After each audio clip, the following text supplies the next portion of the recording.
अध्याय 8 देख रहे हैं।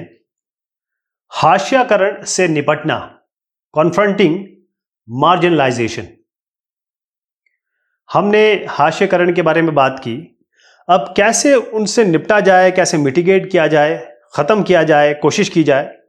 हमने पहले ये देखा, दो अलग अलग समूह के बारे में हमने बात की। उनमें असमानता थी, क्या भेदभाव उनके कारण उनके ऊपर हुए अनुभव हमने देखे।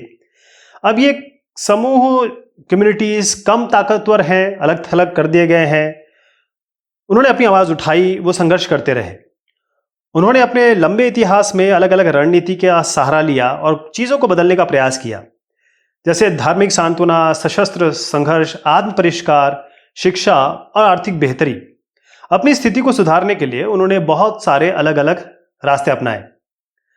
अब संघर्ष का कौन सा रास्ता चुना जाए, यह हर एक मामले में उन हालातों पर निर्भर करता है जिसमें ये हाशियाई समुदाय रहते हैं।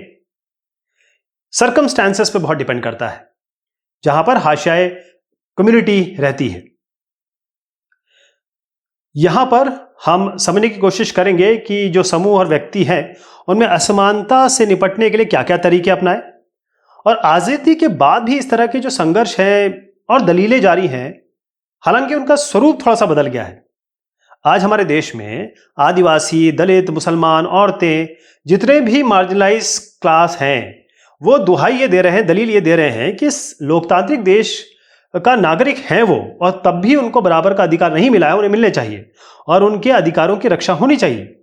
इनमें से बहुत सारे अपनी चिंताओं को दूर करने के लिए संविधान का सहारा भी ले रहे हैं। इसमें हम देखेंगे कि हाशियाई समूह अपने संघर्षों के दौरान संविधान का सहारा किस तरह लेते हैं। यह भी देखने की कोशिश करेंगे कि अलग अलग समूह को निरंतर शोषण से बचाने के लिए संविधान को या उसके कानूनों को शक्ल कैसे दी जाती है। यहां पर इस बात पे भी विचार करने की कोशिश करेंगे, इन समूहों को विकास का लाभ प्रदान करने के लिए सरकार की ओर से किस तरह के प्रयास किए गए हैं, नीतिगत व्यवस्थाएं क्या किए गए हैं, मतलब सरकार ने क्या क्या काम किए हैं, इनके लिए यह भी जानना जरूरी हो जाता है। शुरुआत हम करेंगे मौलिक अधिकारों का उपयोग से। हम ये देख चुके हैं कि संविधान में ऐसे कई सिद्धांत हैं जो हमारे समाज और राज्य व्यवस्था को लोकतांत्रिक बनाते हैं। अब ये जो सिद्धांत है उनको मौलिक अधिकारों के जरिए हम परिभाषित करते हैं। यह हमारे संविधान का बहुत इंपॉर्टेंट हिस्सा है। ये अधिकार सभी भारतीयों को समान रूप से उपलब्ध होते हैं, यानी कि जहां तक हम हाशियाई तबकों की बात करते हैं वो दो तरीके से इसको इस्तेमाल करते हैं। पहला, अपने मौलिक अधिकारों पर जोर देकर उन्होंने सरकार को अपने साथ जो अन्याय हो रहे हैं उन पर ध्यान देने के लिए एक तो दबाव डाला है, मजबूर किया है। दूसरा, उन्होंने एक बात के लिए दबाव डाला है कि सरकार इन कानूनों को लागू भी करे, एग्जीक्यूट भी करे। कई बार हाशियाई तबकों के जो संघर्ष है उसकी वजह से ही सरकार को जो मौलिक अधिकार है उसकी भावना के अनुरूप नए कानून बनाने पड़ते हैं, क्योंकि जब तक संघर्ष नहीं होता, लोग कहते नहीं कि हमें ये चीजें चाहिए, सरकार नहीं जानती है, सरकार को पता तो है, लेकिन लॉज इस तरीके से बनाने चाहिए कि लॉ बना दिए जाएं, लेकिन उनका एग्जीक्यूशन भी तो जरूरी है। उनको धरातल पे लाना, मार्जिनलाइज क्लास को बराबरी का दर्जा दिलवाना, या उनके अंदर एक भाव पैदा करना कि हम बराबर हैं, ये सब चीजें फंडामेंटल राइट्स में आती हैं, उनका प्रोटेक्शन जरूरी है। आर्टिकल 17 के अनुसार अस्पृश्यता या जो छुआछूत है, अनटचेबिलिटी, इसको हटा दिया गया है, अबॉलिश कर दी गई है। इसका मतलब यह है कि अब कोई भी व्यक्ति दलितों को पढ़ने, मस्जिदों में जाने, सार्वजनिक सुविधाओं का इस्तेमाल करने से नहीं रोक सकता। इसका मतलब यह भी है कि छुआछूत गलत है और डेमोक्रेटिक सरकार, लोकतांत्रिक सरकार इस तरह के आचरण को बिल्कुल बर्दाश्त नहीं करेगी।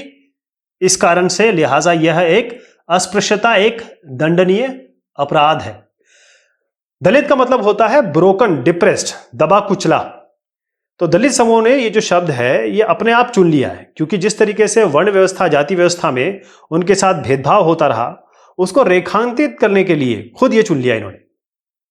हम ये बात कर रहे थे कैसे लॉज बचाते हैं। संविधान में ऐसे भी अनुच्छेद हैं जो अस्पृश्यता के खिलाफ हैं, जैसे संविधान के अनुच्छेद 15 में कहा गया है कि भारत के किसी भी नागरिक के साथ धर्म, नस्ल, जाति, लिंग या जन्म स्थान के आधार पर भेदभाव नहीं किया जा सकता। यह नहीं किया जा सकता। फिर से सुनिए, धर्म, नस्ल, जाति, लिंग या जन्म स्थान। समानता के अधिकार का हनन होने पर दलित, जो हाशियाई लोग हैं, वो इस प्रावधान का सहारा ले सकते हैं। इस तरह दलितों को लगता है कि कोई व्यक्ति या समुदाय या सरकार उनके साथ सही तरीके का बर्ताव नहीं कर रही है, पेश नहीं आ रही है, तो वे मौलिक अधिकारों का सहारा ले सकते हैं। उन्होंने बार बार भारत सरकार का ध्यान संविधान की ओर आकर्षित कराया भी है और इस बात पे भी जोर दिया है कि सरकार संविधान का पालन करे और उन्हें न्याय प्रदान करे। अगर उन्हें लगता है कि कोई गवर्नमेंट या फिर कोई कम्युनिटी उन पे प्रेशर डाल रही है, तो सरकार उनका भला करे, सरकार उनको बचाए और उन्हें जस्टिस दे, यानी न्याय प्रदान करे।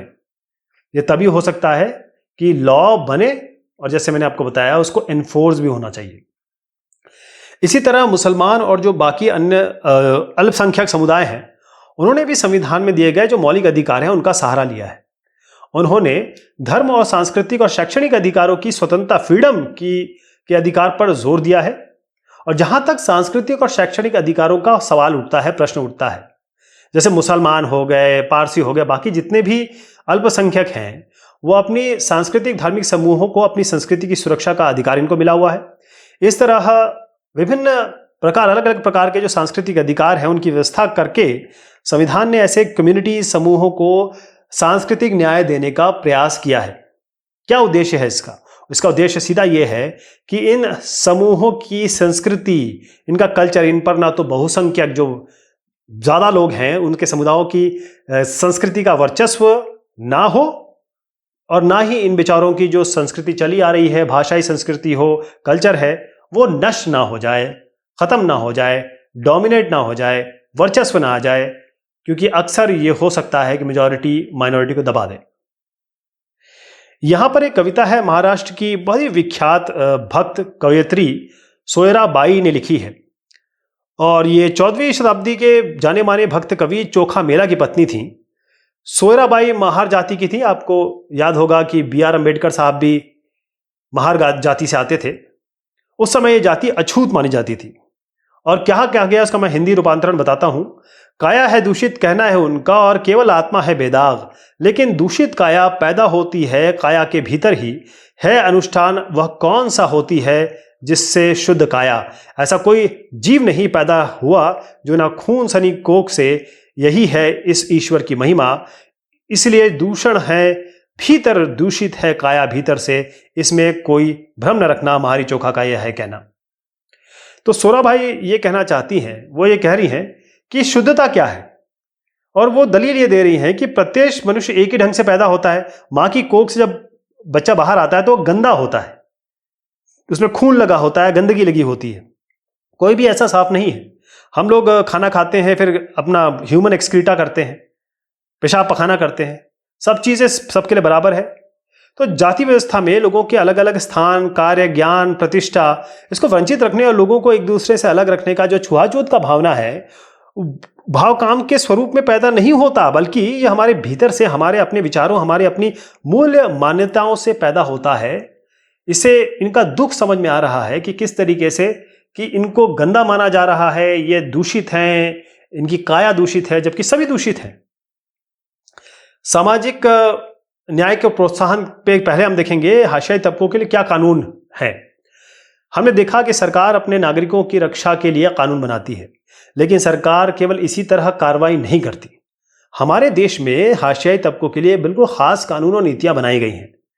बहुत सी ऐसी नीतियां और योजनाएं, पॉलिसीज किसी समिति की सिफारिश, रिकमेंडेशन या सर्वेक्षण या सर्वे आदि के नतीजों पर आधारित होती है।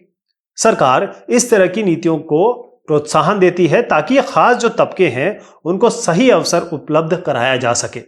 जिन लोगों की हम बात कर रहे हैं उनके लिए जो अलग अलग कमेटियां बना जाती हैं, वो कुछ सिफारिशें करती हैं, गवर्नमेंट उस सिफारिशों को एग्जीक्यूट करती है। जब मैं बात कर रहा था सामाजिक न्याय को प्रोत्साहन, यानी कि प्रोमोटिंग सोशल जस्टिस, तो संविधान को लागू करने के लिए राज्य और केंद्र सरकार जनजातीय आबादी वाले और भारी दलित आबादी वाले इलाकों में विशेष प्रकार की योजनाएं, पॉलिसीज लागू करती हैं। जैसे उदाहरण के लिए मैं देता हूं, कई स्थानों पर दलितों और आदिवासियों को सरकार की ओर से मुफ्त या रियायती दरों पर छात्रावास, हॉस्टल की सुविधा उपलब्ध की जाती है, ताकि वे शिक्षा संबंधी सुविधाएं हासिल करने में जो भी मुमकिन हो सके, जो भी पॉसिबल उनको मदद हो सके, उनके अपने इलाकों में ये सब उपलब्ध हो। यानी कि लोकेलिटी में ना हो तो कम से कम वो यहां आके सरकार उनके लिए ये मदद करे कि वो आके रियायती दरों पर मुफ्त में भी यहां पर काम कर सके, पढ़ सके, लिख सके। कुछ जरूरी सुविधाएं मुहैया कराने के अलावा सरकार कानूनों का भी इस्तेमाल करती है, ताकि व्यवस्था में जो असमानता है उसको खत्म करने के लिए ठोस कदम उठाए जाए। आरक्षण की व्यवस्था इसी तरह का एक महत्वपूर्ण कानून या नीति कह सकते हैं इसको, रिजर्वेशन पॉलिसी। अब ये महत्वपूर्ण होने के साथ साथ बड़ा कंट्रोवर्शियल, विवादास्पद भी है। अब शिक्षक या शिक्षण संस्थानों और सरकारी नीतियों में दलितों और आदिवासियों के लिए सीटों का आरक्षण का कानून एक महत्वपूर्ण तर्क पर आधारित है। क्या है? इससे पहले ये पीछे यह तर्क है कि हमारे जैसे समाज में जहां कुछ तबकों को सदियों तक पढ़ने लिखने और बाकी चीजों को हासिल करने के अवसरों से रोका गया है, वंचित रखा गया है, वहां लोकतांत्रिक सरकार को इन तबकों की सहायता के लिए कॉन्क्रीट, ठोस कदम उठाने चाहिए, ताकि इन सभी जो बहुत सालों से वंचित रखे गए हैं उनके लिए मदद की जा सके। तो आरक्षण किस तरह से काम करता है? देश भर की सभी राज्य सरकारों के पास अनुसूचित जाति या दलित कह दीजिए, अनुसूचित जनजाति, पिछड़ी, अति पिछड़ी जातियों की अपनी सूचियां होती हैं, शेड्यूल होता है, लिस्ट होती है। इसी तरीके से एक सूची केंद्र सरकार के पास भी होती है। अब जो विद्यार्थी शैक्षणिक संस्थाओं में दाखिले के लिए या जो उम्मीदवार सरकारी नौकरी के लिए आवेदन करते हैं, उन्हें जाति और जनजाति प्रमाण पत्र के रूप में अपनी जाति या जनजाति का सबूत देना होता है, सर्टिफिकेट।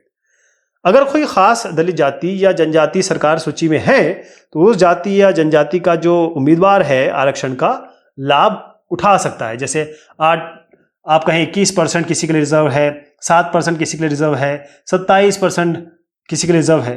जैसे मैं एग्जांपल दे रहा हूं, मान लीजिए 100 लोगों का रिक्रूटमेंट होना है, 27% मान लीजिए ओबीसी के लिए, 21% एससी के लिए हो गया, 7% एसटी के लिए हो गया। तो ये रिजर्वेशन है कि इतने लोग आ पाएंगे इसमें। यानी अगर इसमें ये सबको जोड़ के 100 में से माइनस करेंगे, उतना जनरल के लिए है, उतना बहुसंख्यकों के लिए है। बाकी जनरल हम जिसे सामान्य श्रेणी कहते हैं, उनके लिए इतने अवेलेबल हैं।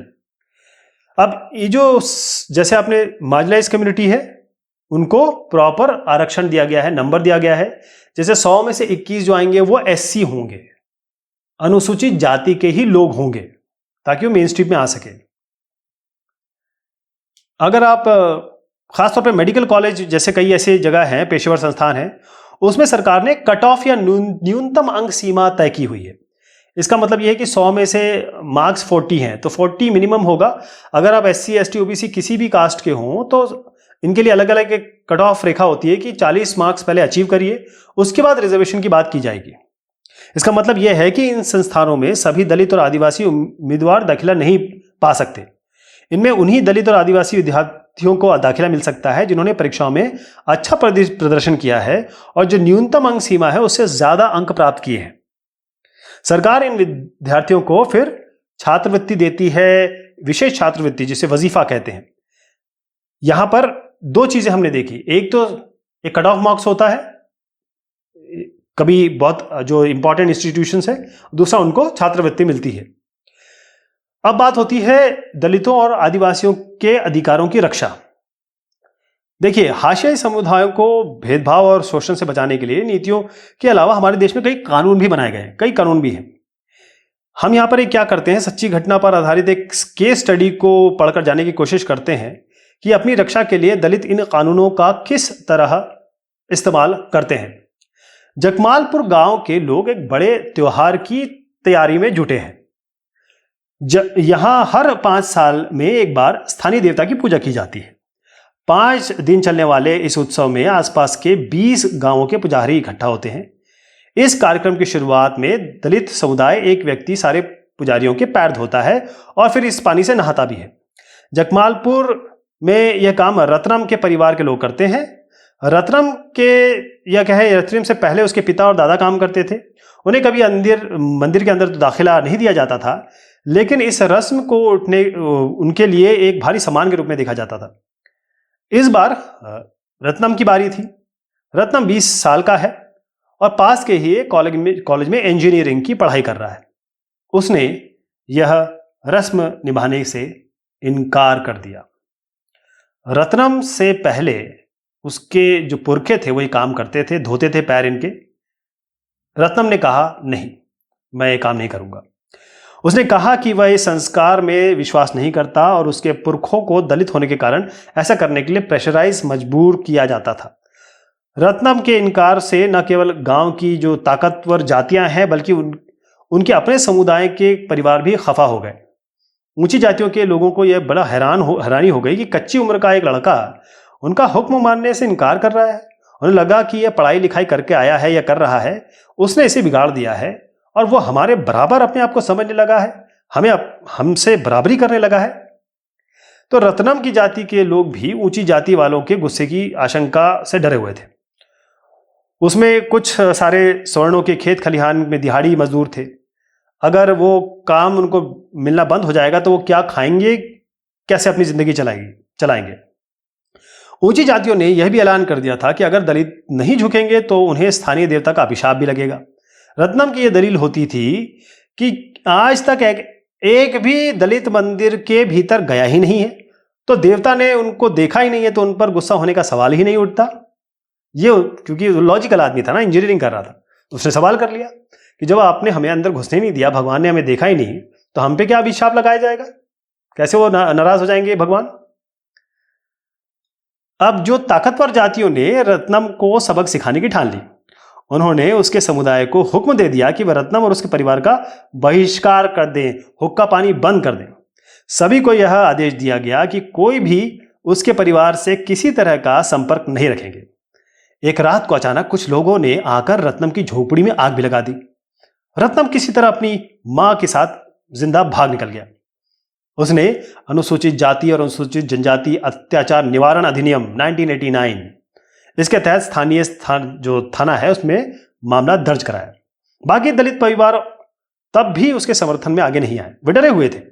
उन्हें लगा कि अगर वे इसके लिए अपना मुंह खोलेंगे तो उनकी हालत में भी रत्नम जैसा ही हालत हो जाएगी। स्थानीय मीडिया ने इस घटना पर काफी ध्यान दिया, काफी उछाला। बहुत सारे पत्रकार आए, गांव का दौरा किया। रत्नम को उन्होंने दलित प्रतिरोध के प्रतीक के रूप में पेश कर दिया।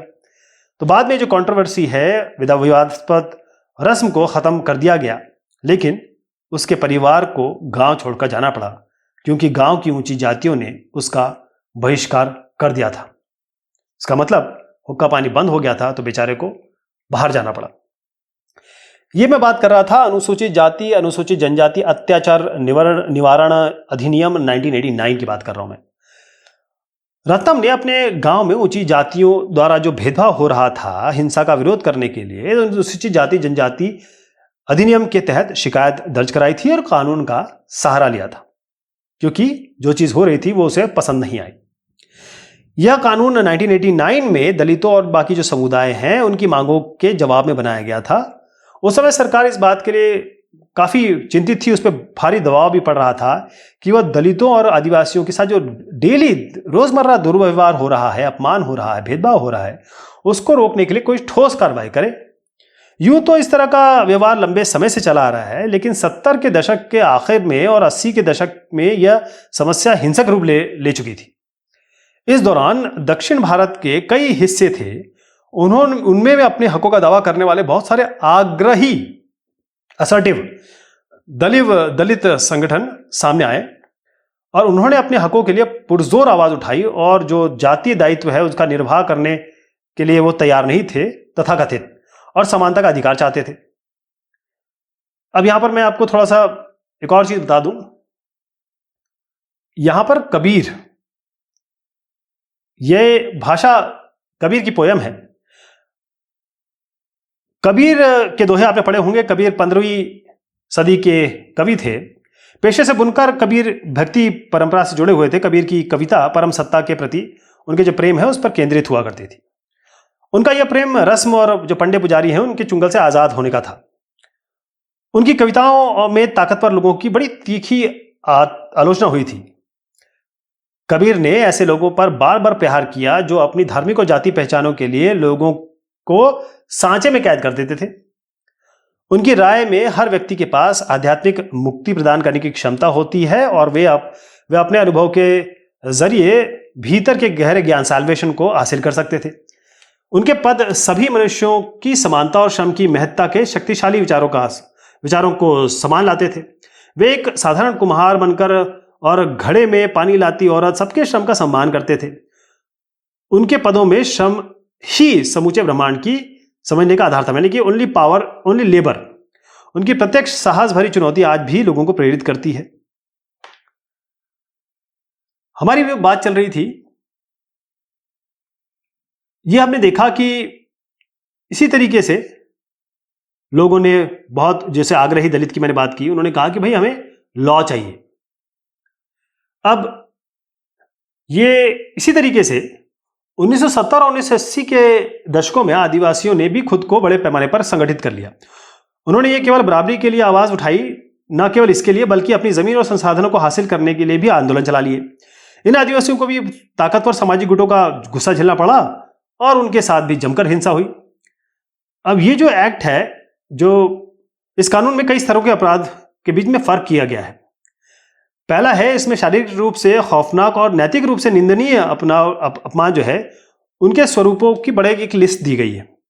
इसका मकसद ऐसे लोगों को सजा दिलाना है जो, पहली चीज ये है, अनुसूचित जाति और अनुसूचित जनजाति के किसी व्यक्ति को कोई अखाद्य या गंदा पदार्थ पीने के लिए विवश करते हैं, जैसे पेशाब पखाना खाने पिलाने के लिए मजबूर करना। अनुसूचित जाति जनजाति किसी व्यक्ति को नंगा करते हैं, नंगा करके घुमाते हैं और उनके चेहरे पर काला पोल देते हैं, गोबर मल देते हैं।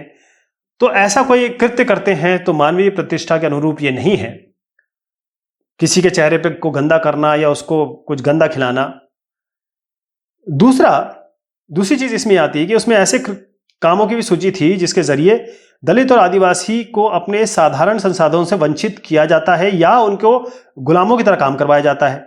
तो इस कानून में यह प्रावधान किया गया है कि अगर कोई भी व्यक्ति अनुसूचित जाति जनजाति के किसी व्यक्ति के नाम पर आवंटित की गई जो जमीन है या उसके स्वामित्व वाली जमीन पर कब्जा करता है, खेती करता है या उसके नाम पर अपना स्थानांतरण करा लेता है, ट्रांसफर करा लेता है, तो उसे सजा दी जाएगी।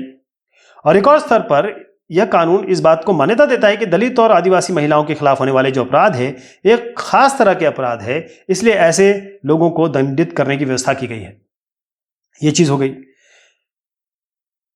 एक और, अनुसूचित जाति या अनुसूचित जनजाति किसी भी महिला को अपमानित करने पर या कहीं हमला करते हैं तो ये जोर जबरदस्ती करते हैं तो वो चीज गलत है। यानी किसी भी औरतों पे, SC ST की हैं, उनके साथ कुछ अपमानजनक चीज करने की कोशिश करते हैं तो यहां पर मैं आपको 1989 का जो लॉ बता रहा हूं, एट्रोसिटीज प्रिवेंशन एक्ट, ये पहला जो काम करता है वो ये कहता है कि कोई भी गंदी चीज, मैं सीधी बात कहता हूं, पेशाब पखाना, इनको नहीं खिला पिला सकता, या कोई भी ऐसी गंदी चीज नहीं। कपड़े उतार के महिला या पुरुष को नंगा घुमा नहीं सकता। इनके चेहरे पे कोई गंदी चीज नहीं लगा सकता, पेंट नहीं लगा सकता, इनकी डिग्निटी नहीं खराब कर सकता।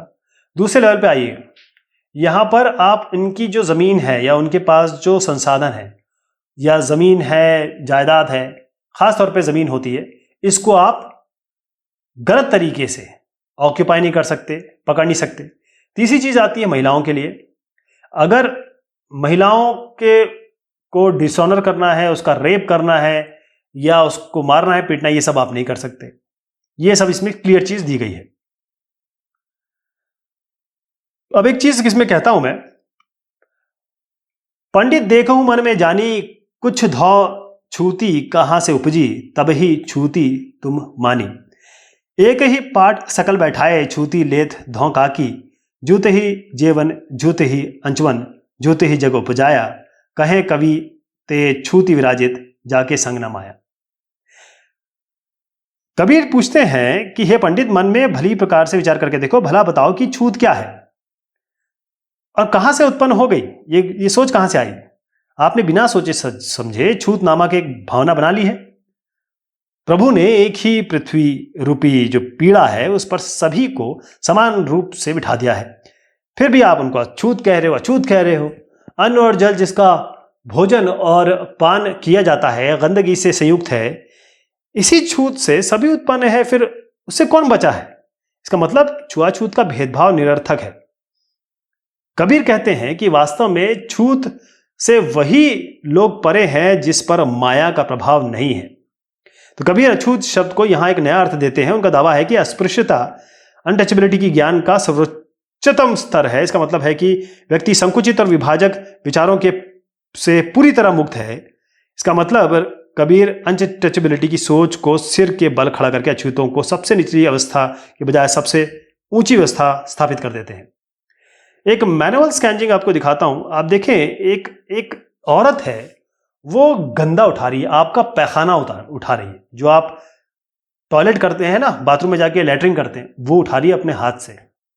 मैनुअल स्कैनिंग है, हाथ से मैला उठाती एक सफाई मजदूर। जो मैला हाथ से मैला उठाने का कलंक है, बहुत सारे लोग झाड़ू टीन टोकरियों के सहारे, जो पशु हैं इंसान हैं, उनका गंदा है मलमूत्र ठिकाने लगाते हैं। वे बिना पानी वाले सूखे शौचालय से गंदगी उठाकर दूसरे स्थानों पर फेंकते हैं। तो हाथ से मैला, बहुत सारे ऐसे हमने देखा। आंध्र प्रदेश में सक्रिय सफाई कर्मचारी आंदोलन के अनुसार कई देश में, पूरे देश में दलित समुदाय के लगभग 13 लाख लोग ये काम कर रहे हैं। सिर पर मैला ढोने वालों के बीच काम करने वाले इस संगठन का ये कहना है, एक संगठन है कि 96 लाख निजी और सामुदायिक सूखे शौचालयों की सफाई करते हैं। ये शेम है। देखिए, इनको आंखों, त्वचा, श्वसन तंत्र, पाचन तंत्र की सबकी दिक्कत हो सकती है। गंभीर खतरा है इनके स्वास्थ्य को। 30 से 40 रुपया का नगर पालिका में काम करते हैं तो मिलता है।